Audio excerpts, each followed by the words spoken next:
Assalamualaikum brother, ketemu lagi di channel Jajah Malam. Hari ini studio Jajah Malam mendatangkan seorang tamu istimewa.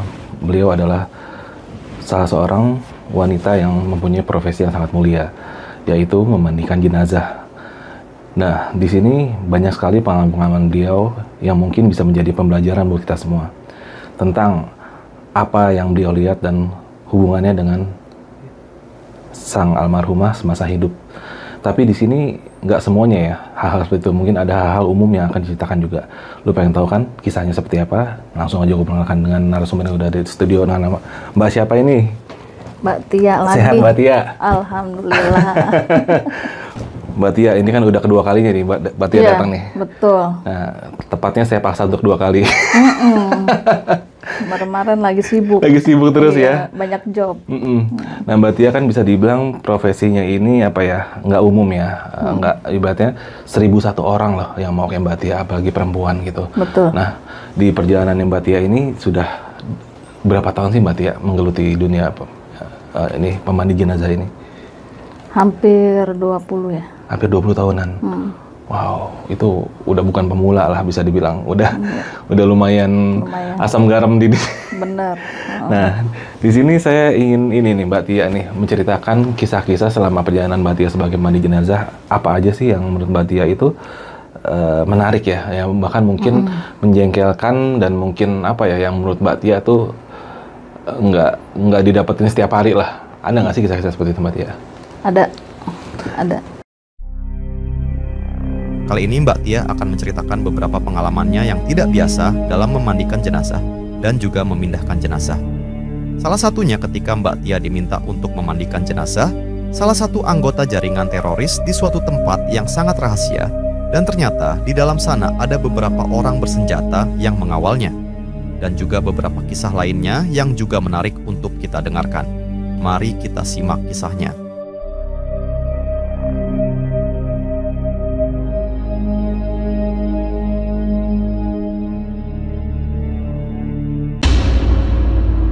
Nah, waktu itu saya seharusnya jam sore itu jam pulang. Jam pulang, terus ada permintaan masuk sore.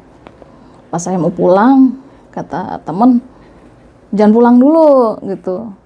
Ada apa lagi nih, saya udah sore nih, gitu. Ini ada yang minta nih, gitu. Minta apaan? Minta mandiin. Sekarang, gitu. Enggak, nunggu. Nunggu jam berapa? Minta jam 12 malam. Bilang, jam 12 malam lagi. Aduh, saya lagi nggak enak badan lagi. Kan kalau belum mandi kan rasanya nggak enak gitu. Lengket. Saya bilang, terus bagaimana? Ya udah, lu tidur aja katanya di kantor, katanya. Lu tidur, ntar gue bangunin deh katanya gitu. Nggak enak banget nih nunggunya kelamaan gitu kan. Terus saya ya udah sholat maghrib. Terus saya santai-santai, terus sholat isya. Setelah sholat isya saya tidur tuh kan, karena masih ada waktu panjang gitu. Nah, habis itu saya bangun, udah saya nggak bisa tidur lagi. Nah, pas udah jam 10 saya bilang, mau berangkat jam berapa nih bang? Gitu. Udah siapin aja. Ya udah, saya siapin tuh semua. Biasa ada perlengkapan jenazah ya, satu tas gitu, tas besar. Itu udah komplit isinya, udah ada kain kapas gitu kan, sabun, sampo, dan semua gitu. Nah, jam 10 belum berangkat, ntar aja deh katanya. Ini kayaknya rutenya deket gitu. Ya udah saya mah ikut aja bang. Ya lu mah ikut aja, orang kalau perjalanan tugas malam lu tidur di mobil gitu. Ya saya begitu, kalau malam kan saya usahain tidur gitu, biar kalau saat mandiin jenazah fresh gitu. Nah akhirnya sekitar jam 11 kurang kita berangkat. Berangkat bener tuh, saya tidur dalam mobil, tidur nyenyak gitu. Nah pas saya sampai Toto saya kan dibangunin, udah sampai gitu. Tapi masih kondisi di dalam kayak dalam komplek, namanya malam ya gitu, jadi kurang jelas gitu. Lampunya kan lampu jalan tuh masih kayak lampu kuning gitu. Rumah-rumah gede sih gitu. Nah terus di depan mobil itu ada orang, terus supir matiin apa yang di atas mobil tuh lampu rotator dimatiin. Terus saya perhatiin yang nyetop mobil saya tuh mobil jenazah ya, itu orangnya gede tinggi, pakai cadar, slayer gitu ya, diikat. Nutupin muka gitu? Nutupin muka, gitu kan. Dalam hati, oh aneh ya, saya bilang gitu. Kok laki-laki ditutupin gitu kan? Ada apa nih gitu kan, saya gitu. Ya udahlah kita ikutin aja gitu. Ikutin maunya mereka. Ya udah, agak nggak tahu di mana yang meninggal karena nggak ada bendera kuning. Tidak terpasang bendera kuning, kan biasanya kalau ada yang meninggal normalnya ada bendera kuning, ada nama, ya kan? Ini nggak ada sama sekali. Kita terheran-heran dong, supir juga bingung. Ya udah ikutin aja maunya dia. Nah begitu sampai di tujuan pemberhentian mobil ya, yang menurut mereka untuk berhenti, diketok kaca mobil depan, gitu. Terus supirnya buka. Orang itu tadi yang pakai cadar ya, terus bilang, Bapak supir jangan turun, yang turun ibunya aja, nanti apa yang diperlukan biar nanti teman saya yang bawa gitu. Terus supir bilang, Pak ini pemandiannya, kerandanya bagaimana? Nggak usah, pemandian udah siap semua, yang penting ibunya aja yang tukang mandiin gitu. Turun, ya udah saya kan namanya tukang mandiin ya biasa aja ya, saya nggak menilai tuh orang apa-apa gitu ya, walaupun dengan pakaian saya anggapnya aneh aja gitu. Berapa orang itu dia yang di situ? Kalau di situ sih saya suruh ngikutin dia satu, tapi ada yang nyusul di jalan itu mau bawain tas buat perlengkapan jenazah itu, ada antara 2 atau 3 orang. Semuanya pakai cadar? Semua pakai cadar. Semua pakai cadar. Nah di situ saya nggak terlalu ngenalin ya, karena separuh tertutup gitu. Saya nggak berpikir bagaimana, karena saya mikir ya namanya mandiin jenazah ya fardu kifayah sama aja gitu, dia mau kalangan apa gitu. Nah akhirnya saya ngikutin itu jalan orang, tiba-tiba tuh turun tangga, posisi turun tangga. Nah pas dia turun tangga, saya kan belum turun tuh, masih di atas. Saya ngeliat ke atas, tapi bukan rumah yang saya lihat, kayak kebun tanah kosong, tapi di pagerin kawat gitu. Oh kayak jalan rahasia berarti? Jalan rahasia, itu masuk ke bawah tuh cuman cukup 1 orang, gitu kan, cukup 1 orang. Sempit gitu. Nah akhirnya pas saya turun, karena yang di depan saya udah sampai bawah, saya turun. Itu tangganya juga kan saya juga pelan-pelan ya, karena udah agak berlumut gitu, udah nggak pernah dibersihin lah gitu. Saya turun ke bawah, saya kaget pas sampai bawah.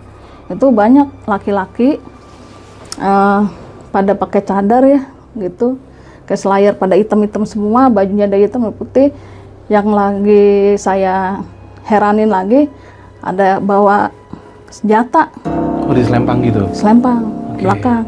Nah saya ini apa ya? Ya karena saya petugas ya, ya udahlah itu nggak saya hiroin gitu, bukan urusan saya lah gitu ya.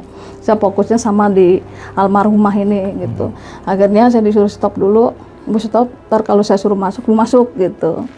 Udah akhirnya deh ngomong entah mas apa yang di dalam. Akhirnya saya tuh, Bu masuk kata gitu. Saya bilang nih Pak, tas saya, itu tasnya udah dibawain gitu, sama teman saya lah gitu. Dia bilang, oh iya udah baik Pak.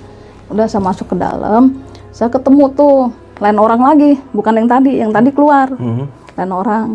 Terus dia bertanya kan, berapa lama mandiin, dari mandiin sampai ngapain gitu. Terus saya bilang kurang lebih 1,5 jam, paling cepat 1 jam. Bilang bisa nggak lebih cepat lagi, gitu kan dibilang. Terus ya insya Allah Pak, nanti tergantung dari jenazah. Ini jenazah bagus gitu kan. Terus saya lihat itu ada pajangan ya, foto. Saya lihat, tuh, itu kok kayak apa ya, yang tukang ngebom Bali. Oh salah satu yang pengebom bom Bali. Iya. Fotonya. Saya lihat. Nah di situ saya jantung deg-degan tuh, deg-deg gitu. Nah terus yang ngomong sama saya nanya, Ibu kenal sama orang itu? Saya jawab dong gitu. Nggak kenal siapa? Saya bilang begitu. Terus Ibu punya TV di rumah? Nggak punya Pak, nggak punya TV. Bagus deh, Ibu jadi nggak nonton TV katanya gitu. Jadi nggak tahu katanya. Nggak tahu. Padahal pura-pura doang gitu. Pura-pura, biar saya nggak banyak dicurigain gitu kan. Saya juga nggak mau banyak tahulah mereka gitu. Kaget dong pas ngeliat fotonya itu. Kaget saya di situ, makanya saya bilang deg-degan saya. Jadi tadinya saya santai jadi tegang juga gitu kan, karena bukan yang saya mandi ini bukan sembarang orang mungkin gitu ya. Nah jadi dia bilang bagus dah ibu nggak nonton TV jadinya gitu. Yaudah ibu kerjakan apa yang biasa ibu kerjakan gitu. Saya motong kain biasa keperluan jenazah kan, karena kan saya lihat jenazah udah di tempat pemandian ya. Karena tempat pemandiannya udah disediakan mereka. Oh, udah ada? Udah ada, udah siap semua. Udah ditutup tirai juga, air juga udah siap semua. Sabun-sabun udah disiapin mereka dan jenazah udah di tempat pemandian. Waktu saya motong kain sama ngelar kain kapan untuk posisi jenazah, saya nggak takut salah kan. Saya lihat dulu jenazahnya kan. Saya masuk. Saya lihat di situ baru ada perempuan-perempuan yang lagi nungguin, tapi perempuan itu hanya ada beberapa orang aja. Mereka pakai baju hitam bercadar, kerudungnya tuh lebar. Nah di situ saya kaget lagi. Ini keluarga apa ya soalnya gitu. Tapi ya udahlah saya doain almarhumah ya buat beliau yang terbaik gitu. Udah saya lanjut lagi menggelar kain kapannya. Habis itu saya udah rapi, terus saya persiapan buat diri saya ketika memandikan, lalu saya masuk ke dalam tempat pemandian jenazah itu gitu. Nah di situ saya belum mulai apa-apa, tiba-tiba saya diintip sama salah satu keluarga yang laki-laki itu yang pakai apa cadar yang pakai ininya kerudungnya kayak jubah tapi dililit-lilit gitulah ya, apa itu namanya. Terus bilang gini, Bu, udah belum? Saya belum ngapa-ngapain Pak, saya bilang begitu. Udah cepetan, ditayamum juga nggak apa-apa. Lah, ini Bapak gimana sih? Ini kan jenazah. Ya udah pokoknya cepetan gitu. Saya belum mulai gitu, udah suruh cepet-cepet gitu. Sampai berkata seperti itu gitu kan. Ya hati saya deg-degan, ditambah lagi saya bingung kan gitu. Ini apa gitu. Ya udahlah, akhirnya saya mandikan jenazah seperti biasa yang saya mandikannya. Dari pertama doa ya, doa terus saya mandikan, dibantu sama perempuan-perempuan yang di dalam yang bercadar yang saya nggak kenal juga. Mereka juga gak banyak ngomong ya, banyak diemnya gitu. Ya udah akhirnya jenazah bersih semua. Udah saya gantikan kain yang basah menjadi kain yang kering untuk persiapan diangkat dengan rapi, aurat tertutup. Nah setelah itu saya minta tolong untuk diangkat ke tempat kain kafan gitu. Mau dikafanin? Mau dikafanin. Nah pas diangkat, mau dikapanin, baru saya duduk mau ngapanin gitu kan, mau saya kasih kapas, ini saya rapin, udah disuruh cepet-cepet lagi. Akhirnya kan kapannya tadi biasanya rapi jadi acak adut lagi. Gara-gara cepet-cepet lagi gitu. Ya udahlah saya cepetin, udah selesai. Langsung tuh yang di luar itu yang orang banyak ya, yang bawa senjata itu, saya lihat kan bukan 1, 2, 3, banyak juga gitu. Nah di situ saya udah mulai berpikir tuh, takut juga saya nih gitu. Udah mulai sadar ini siapa ya kan? Iya, wah ini siapa nih gitu. Udah keranda dideketin jenazah, dipindah ke keranda, tutup, disolatin di situ, beberapa orang aja, nggak mesti semua gitu. Udah rapi, saya bingung gitu. Ibu ikut ke makam? Iya Pak, saya ikut. Oh ya udah, awalnya gitu. Ya kan kita biasa ya, kalau dari awal kita bersama supir ya kita pulang sama supir, biasa gitu. Kalau supir ditinggal tuh jadi pertanyaan saya. Gitu. Ya udah, awalnya nggak ada apa-apa, langsung digotong, banyak tuh yang gotong, sampai dinaikin ke atas susah, karena kan aksesnya sempit. Satu orang iya. Iya 1 orang, itu agak sulit juga tuh. Nah pas jenazah dibawa ke atas kan saya masih di belakang orang-orang itu ya. Nah itu udah aneh gitu ya, dari tampilan mereka. Terus kalau yang perempuan saya nggak tahu, udah tuh dia masuk ke dalam kan. Tampilan mereka itu ya yang saya lihat fotonya itu kayak kasus itu gitu. Jangan-jangan nih teman-temannya gitu. Saya biasa mikirnya ya positif baiknya aja gitu ya. Karena kan saya nggak tahu asli perjalanan mereka gitu. Naik ke atas itu mobil jenazah kita udah di atas, tepat di tangga. dan pintu belakang udah terbuka. Jadi udah dikomandoin dari atas. Dipepetin ke pintu ke situ. Betul. Langsung. Langsung masuk, tutup. Tengah malam tuh, sekitar jam 1 lewat lah ya, tengah 2-an lah gitu. Gerak cepat jadi tuh. Nah dari situ saya naik ke atas kan, ke atas. Ibu sendiri perempuan? Iya Pak. Duduk di mana? Di samping supir Pak. Udah mereka diem. Saya masuk di sebelah supir, yang tas saya bawa itu yang udah saya rapihkan, kan saya bawa tuh, saya cantelin ya di pundak, itu saya taruh di depan saya. Jadi saya duduk sebelah supir, tasnya saya taruh di bawah kaki saya, biasa kan gitu. Akhirnya yang dari belakang ada buka kap lagi, ada yang masuk 4 atau 5 orang gitu. Oh ngikut di belakang, bareng jenazah? Bareng jenazah, kan pintu belakang, pintu samping satu bisa dibuka, itu mobilnya. Jadi mereka masuk, terus sebelum jalan, mereka kan ketok kayak pembatas mobil ya, gitu. Dibilang jangan dinyalain rotatornya sama lampu tembak besar, nggak usah. Jalan aja biasa, seperti biasa. Supaya nggak narik perhatian kali ya? Iya, betul. Saya juga awalnya, ini mau dikubur di mana sih? Saya juga nggak tahu mau dibawa kemana. Tapi kalau etol memang kita selalu bawa. Mau ngubur jauh, deket, etol itu selalu kita bawa. Gitu. Nah pas jalan, jarak berapa meter, tahu-tahu ketemu jalan raya. Jalan raya, keluar udah saya masih aman, ngerasa masih aman, supir juga masih biasalah gitu ya. Kita nggak ada omongan jadinya sama supir. Mungkin masih terpendam juga omongan. Sama-sama tegang kali ya, ada mereka di belakang ya kan? Bener. Saya mau nengok belakang tuh, udahlah, saya pengen tahu siapa sih yang ikut gitu kan. Ada perempuannya sih, enggak sih gitu. Ternyata saya lihat dari, kan ada kaca tuh, kaca mobil yang atas tuh yang kotak. Saya intip-intip gitu, nggak ada anak perempuan yang ikut, laki semua gitu. Tapi ya dengan pakaian seperti itu yang saya lihat di awal, gitu. Tapi sisanya saya nggak tahu ya. Iya. Mereka entah ngikutin naik mobil, entah apa, kita nggak tahu. Iya, kita nggak tahu gitu. Nah pas perjalanan saya merasa aman. Ketika mau masuk tol, digedor lagi, suruh berhenti, suruh minggir. Sebelum masuk suruh minggir. Suruh minggir, terus saya dibilang, Bu, Ibu turun aja deh. Gitu. Lah saya bilang, lah Pak gimana? Saya kalau berangkat sama supir, saya pulang harus sama supir. Nggak usah Bu, katanya dia bilang gitu. Ntar biar saya yang nemenin supir di depan. Ibu turun deh, gitu. Ya udah, dia minta turun kan, Pak jangan berangkat, jangan jalan kalau sebelum saya suruh jalan, gitu. Saya turun dari mobil, dia turun dari pintu samping. Nah pas saya turun, saya pikir tas saya biarin aja dia ngikut di mobil ya. Ngapain saya tenteng-tenteng, tas segede gitu. Kayak orang pulang kampung tasnya gede. Nggak tuh tasnya dilempar. Bu, ini tasnya Bu. Kurang ajar nih orang, buat saya jadi begitu mulutnya dah yang ngomong. Jadi sewot saya tatinya ya gitu. Ya manusiawi ya, kesel. Kurang ajar nih orang. Kayaknya pendidikan agama ini kok begitu. Udah Bu ya.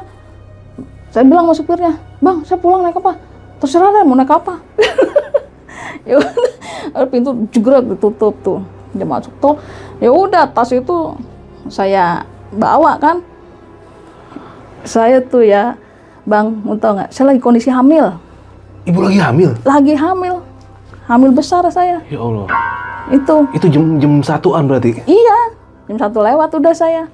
Lagi sendirian, hamil. Perempuan lagi hamil. Kalau lagi hamil saya selalu pakai baju hitam terus.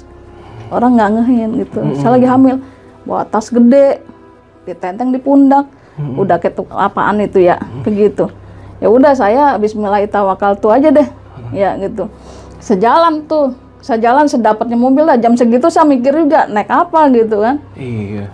Ya udahlah, saya nggak bawa duit lagi, bawa HP doang. Ya Allah. So bismillah aja, ketemu orang baik, ntar bayarnya pas dijemput sama suami gitu sampai tujuan gitu kan. Udah saya berhenti, saya nengok tuh belakang kayak rumah sakit. Oh tempat ibu turun belakangnya ini rumah sakit? Iya. Rumah sakit Cibubur kayaknya. Rumah sakit Cibubur. Ya, rumah sakit Cibubur. Jadi saya mikir jangan-jangan nih daerah Cibubur nih saya gitu. Cuman yang tadi saya ngelakuin memandikan jenazah, saya nggak tahu di mana gangnya. Oh, tapi kayaknya sih emang wilayah sekitaran Cibubur. Di situ saya stop, taksi nggak berhenti. Taksi yang berapa tuh mau ngangkut saya? Akhirnya dia mau, mungkin karena dia kasihan gitu. Pas saya buka pintu, Pak, mau nganter saya nggak? Kemana, Bu? Ke Komdak, rumah saya di belakang Polda Metro Jaya, Senopati. Tapi saya turun situ aja karena suami nunggu di halte kan gitu. Jadi keluar tol ada halte Komdak, di situ suami nunggu. Oh ya, Bu, masuk, kasihan malam-malam gitu. Udah saya masuk, acting dikit gitu, biar nggak tegang sayanya. Udah saya begini-gini nih, gitu. Kata supirnya, Bu, kalau lagi hamil jangan kabur dari rumah, pamali. Saya digituin, padahal dia nggak tahu saya habis ngapain. Sedangkan tas di sini besar ya. Kira mau kabur. Iya deh, terus saya bilang. Akhirnya pas sampai tol, dia ceramah tuh sama saya, nyeritain. Ibu, saya anterin pulang ya, saya bilang gitu. Udah jangan kabur deh, kata, kasihan si dede bayi di perut gitu. Masa lagi hamil besar tuh. Lagi hamil sekitar berapa ya? 6 apa 7, saya lupa juga tuh. Terus akhirnya saya ceritain, Pak, aslinya saya tuh habis mandiin jenazah. Kaget itu supir. Ah, yang benar, Bu, kata gitu. Malam-malam begini? Iya, cuman saya diturunin di jalan, Pak. Saya bilang itu biasanya kan saya kalau dari awal sama supir, pulang ya sama supir. Tomben-tombenan, Pak, saya diturunin. Saya bilang begitu. Makanya alhamdulillah nih Bapak baik juga nih mau nganterin saya gitu. Iya, saya kasihan lihat dari ibu enteng-enteng tas, saya bilang gitu. Nggak tega lah, Bu, saya bilang gitu kan, saya juga punya anak perempuan. Kalau anak saya seperti itu gimana rasanya gitu.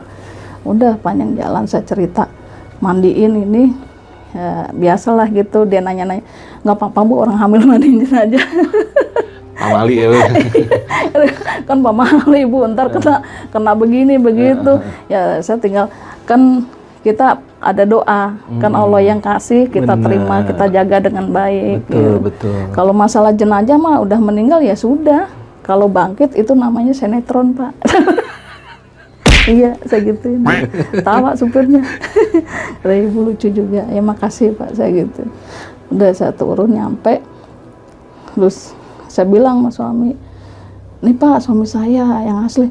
Oh iya, ini saya kasihan lihat ibu ini nih, katanya.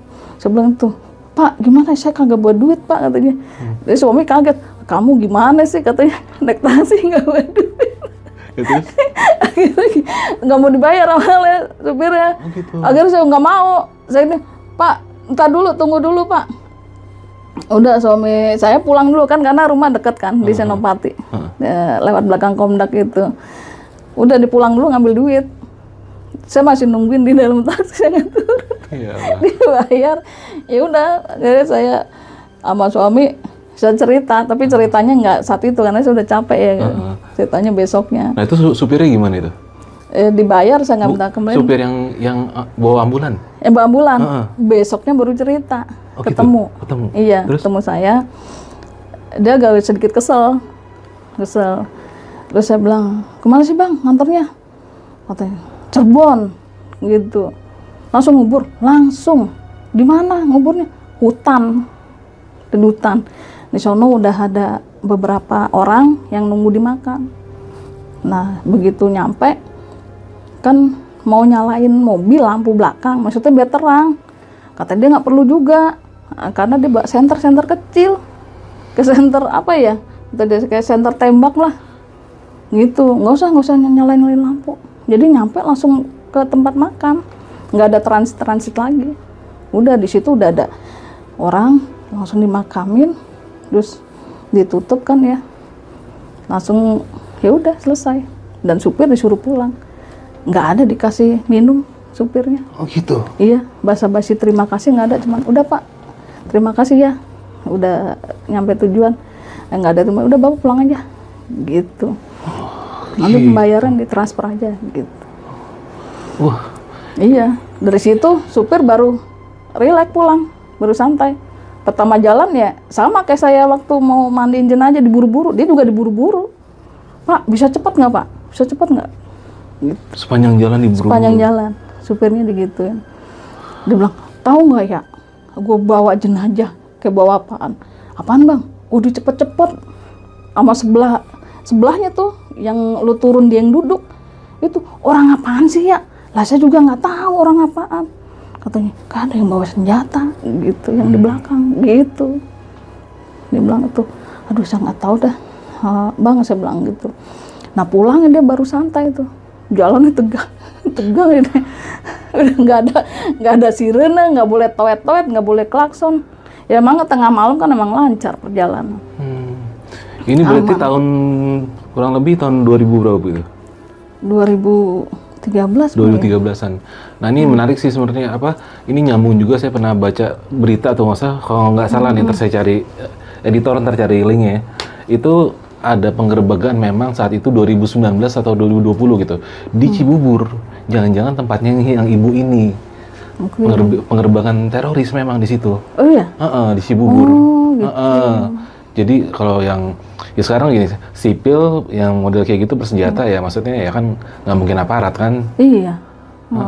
Dan ya kalau saya lihat di situ kan ibu, ya sekarang gini, kalau dia memang mengerti agama ya, menurunkan seorang perempuan tengah malam buta, lagi hamil, betul, tasnya dilempar, betul. Itu menurut saya nggak usah deh lo bicara agama terlalu jauh, adab lo aja terhadap bener. Sekeliling lu nggak ada ya kan? Iya, makanya saya bilang saya kesel juga tuh ya, ada manusiawi ya kesel ya gitu, kesel juga gitu. Makanya saya jadi ngucap sialan gitu bahasanya. Gitu kan, saya kaget juga tas dilempar gitu kan. Iya. Istilahnya ini bu buat gitu kan enak gitu. Iya. Bu, ya udah kayak apa aja lah. Ya namanya lika-liku ya, suka duka lah gitu. Iya, kita mah biasa aja. Ya tapi kan harusnya dia mikir gitu, ibu seorang perempuan, lagi hamil, diturun pinggir jalan, pinggir tol, wah gila itu sih. Bagus saya nggak diculik aja gitu ya. Makanya itu kalau orang mau jahat kan gimana? Ibu orang mau niat jahat, perempuan sendirian nih kan, bisa apa ibu lagi hamil? Iya. Iya.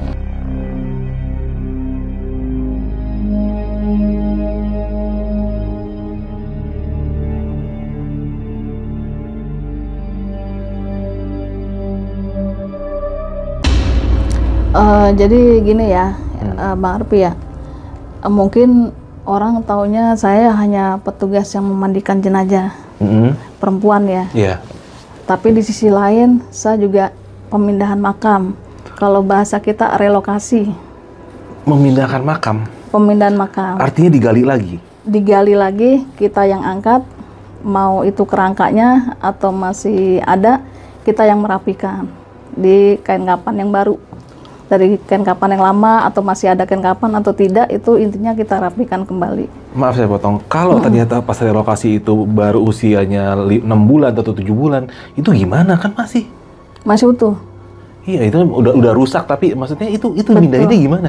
Tetap kita angkat, kan kalau jenazah gini ya, saat kita meninggal itu kan tubuh kita kan normal ya. Tapi ketika dimakamkan dan dibuka kembali, diangkat lagi itu kan kayak membesar, bengkak gitu ya, seperti itu. Dan kayak gitu dipindahin?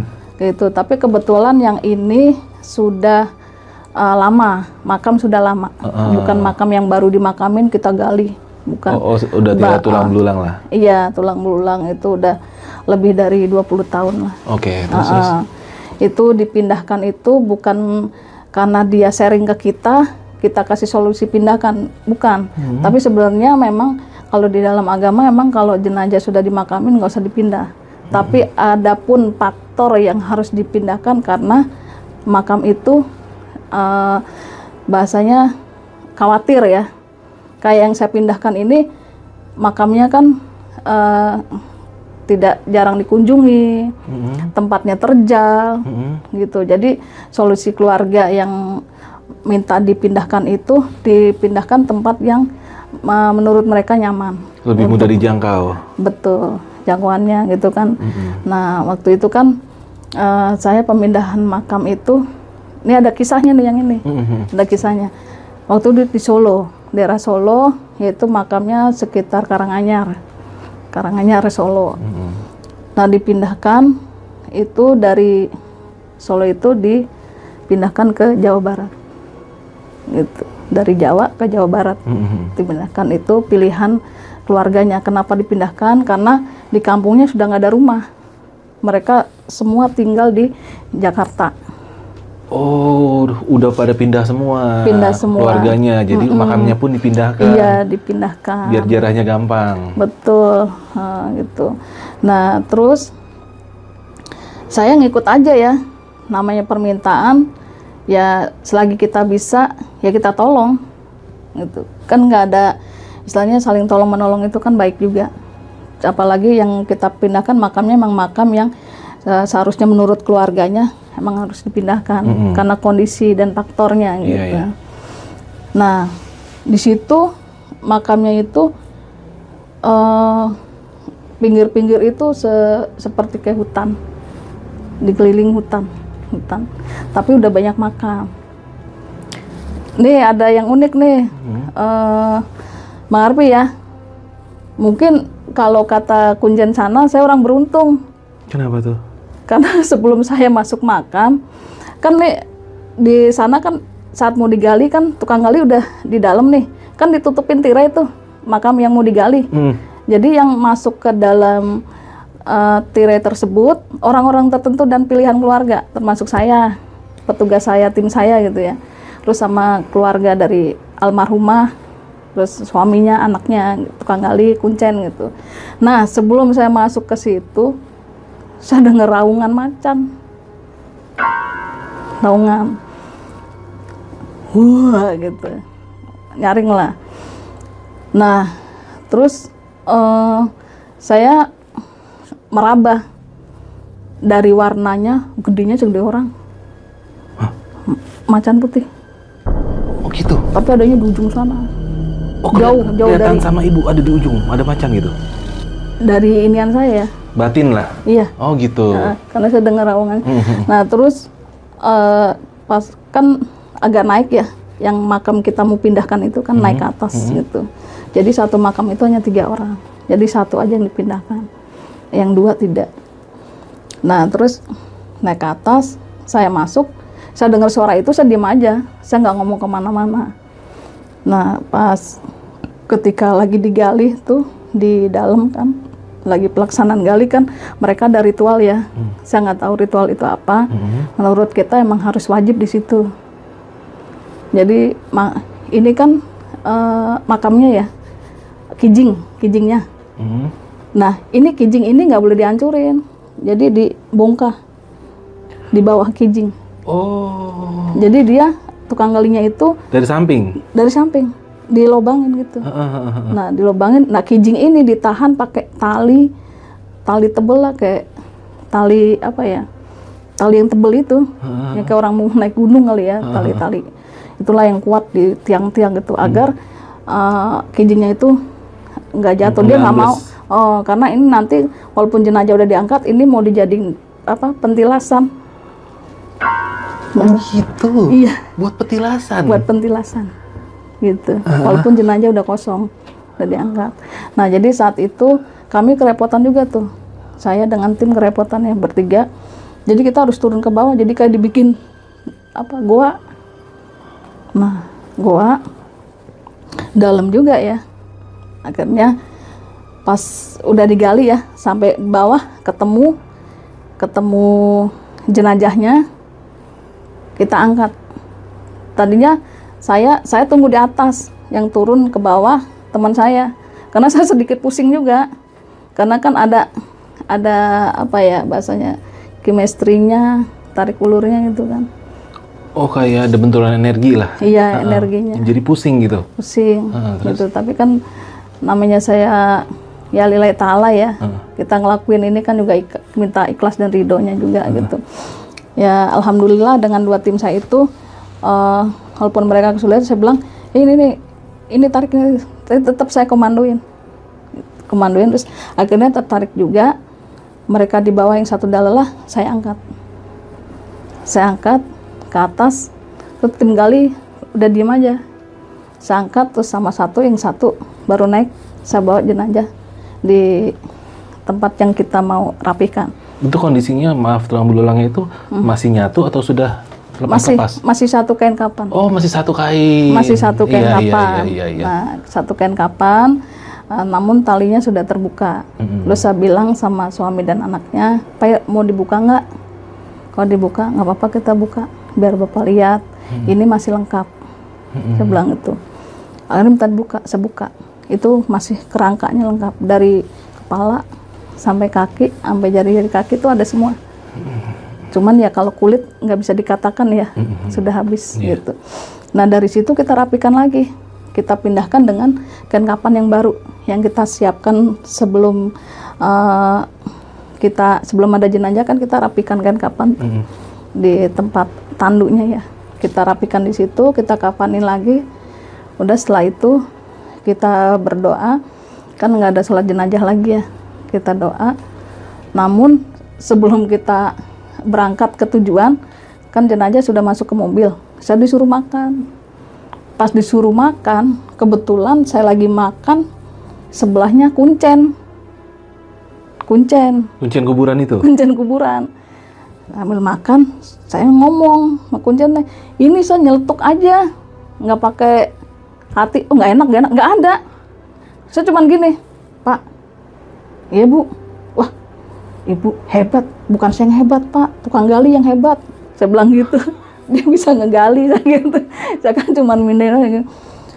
Bapak siapa di sini? Saya kuncen gitu. Oh Bapak kuncen, Pak mau tahu nggak? Saya gituin. Nah Bu, di sono ada macan Pak. Lah, kok Ibu tahu? Gitu. Kaget dia. Kaget. Dia tahu. Kok Ibu tahu? Orang saya pas mau masuk ke tirai yang tempat mau kita pindahin itu ada suaranya. Pas gede orang ya, warnanya putih hitam bersih. Saya bilang gitu. Kok Ibu tahu? Kumisnya panjang. Cantik loh Pak kalau kata kita ya. Cantik karena bersih. Akhirnya dari situ Bang, dia minta nomor kontak saya. Ibu nama siapa? Minta nomor kontak dong. Buat apaan Pak? Nah kalau ada apa-apa, jangan Pak, saya bilang gitu. Saya bukan siapa-siapa gitu. Saya orang biasa, saya bilang gitu. Saya nggak punya kemampuan lebih. Itu lagi kebetulan aja, saya bilang begitu. Kata, tapi Ibu bener. Akhirnya dia cerita. Jadi dulu pertama kali orang yang dimakamin di situ, sebelum ada makam yang lain, dia punya peliharaan, punya rawatan. Nah, rawatannya ini nggak mau lepas dari yang punya. Jadi ngikut. Mau dipindahin, bingung. Takutnya rawatan ini ganggu warga. Makanya udah di ujung ya udah ujung aja. Itu pinggirannya bambu itu, kata dia. Iya Mas, saya lihat bambu. Wih, bisa tahu ya. Bingung dia sama saya. Saya bilang, udah Pak, jangan dipikirin. Saya orang Jakarta. Akhirnya dia sama saya orang nggak enak gini aja. Pak, biasa aja. Malah kayak hormat gitu ya. Dipikir orang sakti. Pak, biasa aja Pak, kita seorang biasa kan katanya. Ya manusia yang nggak sempurna kita Pak. Saya bilang begitu. Oh, iya Bu, cuman saya salut sama Ibu, bisa denger loh. Di sini aja orang nggak ada yang tahu, cuman saya doang. Gitu dia bilang. Udah. Bener, saya bilang tuh macan cantik. Saya bilang, cantik bersih banget, bersih. Dia muter gitu, balik gitu doang, gitu gerakannya gitu. Nggak kemana-mana. Cuman raumannya dahsyat banget. Tapi itu setelah itu dari pemindahannya itu nah, dari pemindahan itu kan perjalanan. Perjalanan gimana tuh? Nah, jadi saya udah makan, cerita sama terus kita pamitan mau berangkat.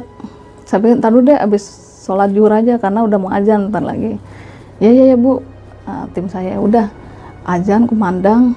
Pas kebetulan mau keluar itu kan ada musola ya. Saya sholat dulu, ya memohon lah ya, biar kita dapat pelindungan sampai tujuan, selamat semua gitu. Udah kita sholat dan memohon, udah kita persiapan. Saya pikir kita udah naik, anaknya ngikutin di belakang. Ternyata anaknya nyuruh kita duluan jalannya. Katanya, Mbak Tia sama timnya duluan aja dah, nanti kita ketemuan di rest area kilometer berapa, dibilang saya lupa tuh. Kita ketemuan di situ aja ya, gitu. Soalnya saya masih ada urusan lagi di sini, belum rapi nih urusannya. Oh iya Pak, siapa? Itu anaknya yang bilang. Ya udah, akhirnya tadinya saya kan kalau bangku mobil kan ada yang begini. Tadi saya di sini, kan di dalam mobil ada fotonya almarhumah, fotonya masih cantik. Akhirnya saya pindah duduk. Saya pindah duduk yang madep ke sana, madep ke supir gitu. Foto di situ. Pas jalan, saya mikir foto jatuh ke bawah, ngerem, pecah kacanya. Terus saya kesalahan. Ya udah akhirnya foto itu saya ambil, saya peluk di sini. Saya duduk begini nih, persis begini. Ini kan supir sama keneknya ya berdua. Nah Bu, tenang Bu, saya peluk biar anget. Ini jenazah pada di sini nih, di dalam Kurung batang. Keranda ya, keranda. Kondisi tutup keranda masih rapet gitu. Udah perjalanan, terus masuk tol, mata riup-riup. Biasa saya gampang ngantuk gitu. Riup-riup, saya tidur. Terus antara nyata atau nggak nyata, kayak ngomong si jenazah ini sebelah saya, ngomongnya Jawa. Tuh udah Bang Arpi bisa nggak artinya? Dia ngomong gini, aku harus digaweneng di sih. Gitu. Artinya apa tuh? Apa coba? Nggak tahu. Saya mau dibawa kemana? Oh, ngomong gitu? Iya. Ngomong itu, ini jelas banget kuping saya. Kan saya nyender gini. Nih di sini posisi kepala. Oke. Pas saya terbangun, saya nengok, itu kain keranda geser. Kelihatan ini Orangnya? kepala. Iya. Akhirnya kaget lah saya. Astagfirullahaladzim, saya gitu. Saya pegang kepalanya. Kan begini nih. Saya kan waktu ngerapin kan begini kepalanya ya. Dia tuh begini. Nengok gitu? Miring. Akhirnya saya bilang, Bu, ngapunten. Saya bilang begitu kan. Kalau bahasa kita, mohon maaf gitu. Ibu, saya rapikan lagi ya. Segitu. Terus segini-gini lagi. Kepala. Segini-gini lagi. Terus sambil mikir, mudah-mudahan jangan ngomong lagi. Sambil ngerapi, saya bilang, mudah-mudahan jangan ngomong lagi Bu ya. Kayak gitu. Supir nggak tahu kejadian itu karena kan mereka fokus ke depan. Saya yang di belakang berdua doang sama si almarhumah itu. Udah habis gitu saya rapetin lagi kain keranda ya, kain tutup kerandanya. Udah di situ saya nggak bisa tidur lagi. Saya pegang fotonya, saya lihat ibu cantik nih. Bye-byein. Biar nggak ngomong lagi. Perjalanan benar berhenti rest area. Saya telepon anaknya, terus anaknya nggak taunya jaraknya nggak jauh dari kita, 1 kilo. Cuman dia nggak mau deket, nggak tahu tuh ngapa. Mungkin bawahnya nggak mau ngikutin kita kali ya, mobil jenazah. Udah dari situ akhirnya kita iringan. Terus perjalanan siang sampai musola tempat pemakaman yang baru jam 10 malam. Jauh sih ya dari Karanganyar Solo ya? Iya, jauh. Di situ kita transit. Besok paginya sekitar jam 8 baru dimakamin ulang. Jadi saya nginep, tidur di musola. Saya nemenin si ibu. Jadi ibu udah di kiblat ya. Ya saya di sininya gitu. Saya pandangin aja segini. Jangan ngomong ya Bu. Masih ngelawak aja. Ngomong Bu. Dia bingung dah ngomong, dia ngikut kan bingung. Ngulangin juga. Ya begitu dah gitu. Akhirnya besok pagi saya nggak bisa tidur tuh gitu. Nggak bisa tidur bukan karena takut, nyamuknya banyak, gigitin mulu kak saya di musola. Dari kita tidur mau di mana ya, disuruh di situ bareng sama jenazah. Ya udah. Bukan saya nggak bisa tidur takut dia, bukan nyamuk. Nyamuk tuh segede gaban. Udah saya nggak bisa tidur, gelibak. Akhirnya pagi mau menjelang pemakaman saya nguap terus, jadi ngantuk. Jadi gitu. Pokoknya intinya sampai prosesi pemakaman pindahnya itu udah aman tuh ya semuanya ya?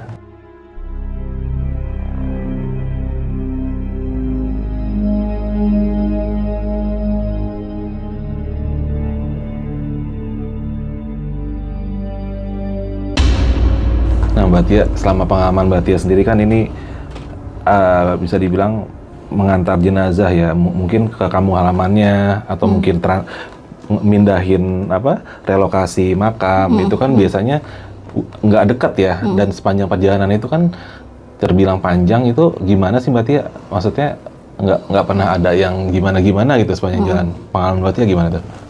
Nah, ini baru-baru nih. Kapan masih tuh? hangat nih ya bahasanya. Kapan tuh?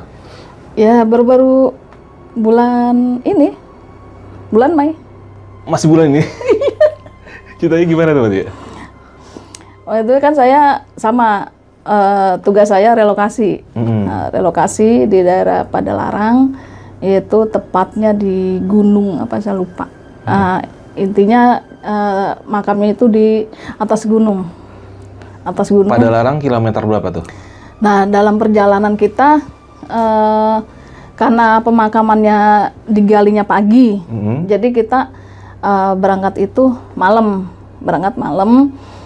Kita jalan sekitar jam 11 malam.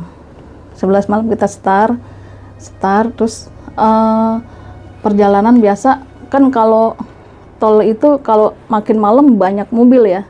Banyak mobil-mobil besar, truk-truk gitu. Yeah. Nah, akhirnya perjalanan biasa udah saya tidur lagi tuh. Tidur. Terus tiba-tiba saya terbangun. Terbangun kan kalau itu kan suka ada papan kilometer ya. Iya. Kilometer gitu. Nah, kejadian ini aneh juga, saya baru pertama ngalamin juga tuh. Saya duduk di sebelah supir. Ini supir, ini saya. Belakang teman saya satu orang, tidur dia malah. Karena posisi saya saat berangkat itu belum bawa jenazah, masih kosong. Karena kan tugasnya pagi. Nah, pas saya lihat pelang itu kilometer 87 Cipularang. Padalarang. Nah, itu kan jalan begini. Saya tuh nyender gini. Nah, supir tuh kan begini. Jadi saya kayak di belakang supir ya, supir kan begini ya, lagi begini. Jadi saya nyender. Itu saya antara nyata atau tidak. Ini saya nih ada yang narik. Gendang telinga. Iya, gitu. Dari arah kanan. Ditarik sejadi-jadinya. Saya sampai gini-gini. Itu dan gendang saya tuh sampai keluar di sini. Keluar di sini, udah keluar. Kan saya airnya meler tuh. Apa sih ya? Keluar air gitu. Kayak congek gitu. Tapi saya gini-gini nggak basah. Tapi saya rasanya keluar. Ditarik sekenceng-kencengnya. Saya ngelihat gendang saya, telinga itu segede gini kayak biji salak. Kaget saya. Baca istighfar, ya baca doa-doa lah yang kita tahu ya, gitu. Nariknya kayak begini, gitu. Akhirnya dari sebelah kanan, sebelah supirnya, Pak coba nyender. Saya bilang, Bapak nyender ya? Nyender. Pak bawanya nggak usah kenceng-kenceng ya, santai aja. Saya penasaran juga, apa sih ini gitu. Akhirnya di situ lagi, ini saya lagi tarik, saya udah basah nih rasanya nih, basah. Saya merem itu, emang awalnya saya nggak tahu ya itu kisahnya gimana. Awalnya gunung yang kita jelajah itu gunung. Gunung itu dipangkas. Jadi saya ngeliat tuh penghuninya gede-gede semua. Gede-gede, bukan kecil-kecil lagi, gede-gede lagi. Dia bilang katanya, ganggu saya ganggu lagi, siapapun saya ganggu. Mbak Tia ngeliat itu? Cara gimmicknya gitu. Terus saya bilang, ya udah jangan sakitin saya. Saya nggak tahu. Gitu. Udah pas saya sepanjang jalan panjang juga tuh Bang. Dari 87 sampai 89. Di situ saya ngerasain luar biasa. Dari situ saya bilang pelan-pelan. Kan dia jalanan nggak begini, gitu lagi gitu ya. Nah, terus belum lagi begini. Nah, pas lewat di kilometer tersebut, saya baru enak. Maksudnya gini, siapanya deng kayak kemasukan air. Saya nyari aqua, saya beginiin, deng. Saya cek lagi berulang kali saya gitu. Basah nggak ini? Basah nggak basah, tapi rasanya basah saat itu saya. Udah dari perjalanan itu kita menuju tempat lokasi di titik map, belum nyampe ke makam, mungkin ngirimnya dari yang itu aja, ya udah nyampe jam 3. Itu tepat di depan masjid. Akhirnya kita istirahat di masjid. sambil kita rebahan nunggu azan subuh, lalu kita sholat, baru saya telepon keluarga jam berapa kira-kira kita ke lokasi makam tersebut gitu. Emang benar-benar di ujung gunung saat itu, jadi mobilnya naik begini. Daerah mana sih Mbak Tia? Gunung di, ya itu daerah gunung apa ya? Oh yang tadi lupa itu ya? Iya, nanti kita skip. Itu, pokoknya azan subuh, ini ada lucunya juga nih ya Bang. Kan emang saya orang Semprul bagaimana ya? Nggak ngerti juga saya. Saya masuk ada marbot, ternyata di situ habis dipakai acara tahlil. Terus sebelahnya kan ini masjid, ini kan tempat buat sholat nih. Nah sebelahnya kayak tempat buat ngajar TPA, gitu kan. Nah akhirnya saya gini, dia ngeliat saya kayak orang ngantuk gitu. Bu tidur aja. Di mana Pak tidur? Terserah Ibu mau di mana. Jadi bilangnya terserah ya. Ya udah akhirnya ini pintu masuk mau orang sholat nih. Terus ada tempat sap yang perempuan. Saya tidur di situ antara masuk yang sap perempuan. Tapi saya udah baca bismillah, numpang, saya permisi, saya numpang istirahat, saya gitu. Baca doa tidur. Saya tidur begini nih Bang, begini nih. Saya kayak orang digotong semut. Lagi diseret-seret sama semut. Ini semut, kayaknya semut semua nih. Saya kayak mau digotong gitu. Jadi nyeret-nyeret, saya tidur begini-gini. Segini. Saya bangun lagi, saya liatin, nggak ada semutnya. Akhirnya saya tidur lagi gini. Rasanya gitu lagi. Disemut lagi. Sampai saya cium kaki saya. Kali itu kaki saya nginjak kotoran apa gitu ya. Bau gitu, saya dilarang gitu kali. Tapi enggak gitu. Saya kan pakai kaos kaki saya buka gitu. Saya tahu kan gitu ya. Adab masuk masjid lah gitu. Saya tahu ya mungkin saya nggak wudu kali gitu. Dari situ dari situ saya nggak bisa tidur. Ayo ngerip, saya baru ngerip, ada bapak masuk. Saya pikir siapa, saya kaget, dia mau azan. Azan subuh. Iya. Saya kaget, saya masuk, saya kira sekelebat malaikat gitu. Orang merip ya. Pas saya lihat, saya gini-gini. Tes, ilmu azan. Di situ saya bangun. Kata yang marbot, Bu enak tidurnya nyenyak. Lumayan Pak, banyak semut, saya gitu. Semut? Nggak ada Bu. Iya nggak ada kali ya. Ya emang rasanya saya begitu. Ya udah azan subuh ya kita bersih-bersih. Mau sholat subuh.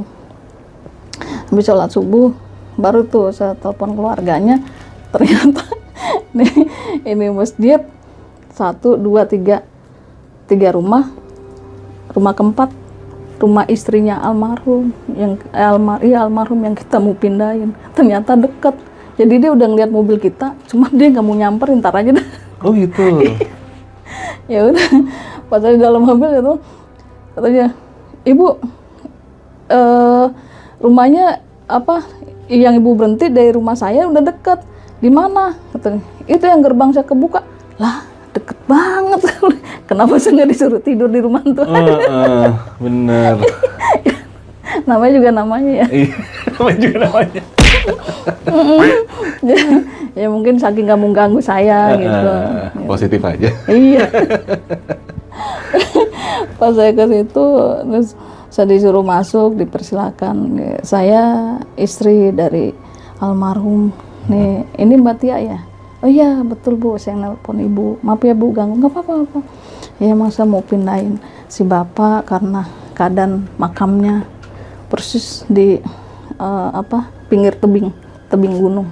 Kita juga turunnya begini, turun ke bawah, terus belok. Jadi pertama kali tempat makam itu suaminya dulu yang ditaruh situ. Jadi dia di pinggir persis, sisanya baru sebelah. Iya akhirnya pas katanya Mbak Tia, istirahat dulu ya sini, boleh Bu, aja bilang gitu. Dia kan ngomong Sunda ya, di sana ternyata masih Sunda gitu. Sok atuh makan apa yang ada dimakan aja. Apaan Bu makannya? Katanya. Itu tuh, oh iya ya udah. Ada kopi kan, saya nggak ngopi gitu. Saya tungguin aja. Udah seduh aja seduh. Bu maaf saya nggak ngopi, nggak ngeteh. Terus apa? Air putih. Oh iya Bu ambil air putih. Saya minum. Ntar ya, nunggu jam 7 katanya, ntar kita ke sana. Oh iya, jalan kaki Bu. Oh jangan, katanya, lumayan, nanjak katanya. Itu istrinya usia 70 tapi masih gagah, 70-an masih gagah. Akhirnya kita naik mobil, istri juga ikut. Itu mobil begini nih, mau ke kuburannya, nih begini nih. Mobil high-S ya, panjang mobil. Dia begini nih, saking ininya, terjalnya. Kita takut mundur aja gitu. Pas begini, baru begini, udah deket. Ternyata saya pikir dari parkir mobil jalan ke kuburannya deket. Ternyata masih jalan lagi berapa kilo. Oh, jauh. Jauh. Saya aja ngos-ngosan jalan. Saya ngos-ngosan udah. Terus yang ngangkat keranda kan laki-laki tuh, sama tim saya yang bawa kain kapan gitu. Udah saya ikutin ibunya aja. Itu saya kalah jalan sama ibunya. Ya ibunya enteng ya. Saya kan berat lemak. Jadi saya jalannya ngos-ngosan gitu berasa. Belum lagi saya pikir udah nyampe, nyampe. Turun ke bawah. Tangganya di deket-deketan. Gitu. Licin tangganya. Turun ke bawah, bener-bener ke bawah. Jadi makamnya itu kayak tebing. Ini makam muslim, ntar Kristen, muslim gitu. Jadi makin turun tangga makin ada makam. Gitu. Kebetulan dia makam yang pertama. Udah di situ saya masuk, ini ada kijingnya gitu ya. Kijingnya tinggi. Ibunya izin dulu sama suami mau dipindah. Terus saya bilang, Ibu ikhlas dipindah. Ya mau nggak mau, tapi saya udah lihat makamnya yang baru, bagus sih, datar gitu, dataran rendah, ini kan tinggi gitu. Saya juga khawatir kalau longsor ketiban ke bawah gitu. Ya udah kalau Ibu ikhlas kata gitu, kan pilihan anak-anak juga. Ya udah biasa digal. Itu makam baru, jenazah baru 2 tahun. Maaf, 8 tahun. 8 tahun. Pas digali tuh banyak akar di bawah. Banyak akar. Ya alhamdulillah masih utuh juga. 8 tahun. Masih utuh, kain kapan masih bersih. Iya, masih bagus. Udah, akhirnya ya tetap sama seperti biasa ya. Kita pindahin lagi di kain kapan yang baru lagi. Kita rapihkan lagi, kita kapanin lagi, terus ya kita bawa ke mobil lagi. Kan masih pagi ya, kan perjalanan di itu kan masih sekitar 3 jam ya, deket gitu. Ya udah, istrinya ngikut kita berangkat. Turunnya lagi begini nih, kan tadi naik begini ya, turun begini, salah lagi. Saya yang pegangan gini, udah kayak mau naik apa ya. Kata begini pegangan, begini turun. Kata supirnya, turunnya serem, naiknya serem. Terus lagi, kata jalan pas jalan, kata anaknya, udah Pak jalan aja. Ya udah Pak, ada istrinya di dalam. Kalau ada istrinya, kita enak ya. Nah di situ kita tidak dikasih lihat petunjuk apa-apa. Ya bagus ya, mudah-mudahan juga mungkin almarhum udah ikhlas gitu karena didampingin istrinya. Nggak kayak sebelum-belumnya tuh saya ada ceritanya gitu. Ya, alhamdulillah perjalanan juga ternyata saya lihat jalan Padalarang itu mungkin itu semalam beda ya sama di paginya gitu. Ternyata ya jalanannya kayak aman aja ya. Aman aja. Kenapa kalau situasi malam nggak enak ya? Karena itu Padalarang itu yang pernah saya baca, dia memang membelah bukit, Bu. Itu sebenarnya bukannya itu bukit dibelah buat jalannya tembus. Berarti dari mimpi saya sekejap itu begitu ya, yang malam itu ya? Iya, ada hubungannya dengan itu. Kayaknya ya memang itu mungkin ya namanya bukit kan ya, namanya bukit dan lautan kan tempat tinggalnya mereka kan, gunung dan laut itu mungkin tempatnya mereka itu di ya kayak gitulah. Dan memang itu ya kalau nggak salah ya maaf, itu istrinya Saiful Jamil kalau nggak salah juga kecelakaannya di situ. Oh di situ, yang travel ya? Enggak, yang bawa mobil istrinya Saiful. Yang bawa mobil. Dan kecelakaan itu banyak sekali Bu di situ, travel segala macam banyak. Benar, berarti ya perkataan makhluk tersebut benar, tidak memandang siapapun yang lewat di situ ya. Mau kalangan apa dia hajar aja kalau dia udah nggak suka, bahasanya gitu ya. Gitu. Ya intinya kita baca doa lah kalau kayak gitu. Benar. Wah, ini keren banget sih Ibu nih, tapi ntar dulu. Ini ceritanya masih banyak nih, nanti kita lanjut di episode selanjutnya bro ya. Iya. Oke. Oh, dari tadi gue mbak mungkin. Dua lama jangan babu aja. Mbak Tia. Nih sebelum kita tutup nih episodenya, dari semua yang kita ceritain tadi, ada nggak sih pesan yang Mbak Tia nih yang buat pada nonton dari apa yang Mbak ceritain barusan? Oh, dari cerita awal sampai akhir yang saya ceritakan ini bukan maksud dan tujuan menjelekkan si jenazah, akan tetapi kita ambil pembelajaran hikmahnya. Betul. Ambil baiknya, buang buruknya. Betul. Karena manusia itu nggak ada yang abadi. Kalau dalam hadis kan kullu nafsin zaikatul maut. Setiap yang bernyawa pasti akan merasakan kematian. Pada dasarnya kita menunggu giliran. Siapa yang mau berpulang? Tapi jangan minta yang terakhir, nggak ada yang nanti. Kasih aja yang lama ujungnya.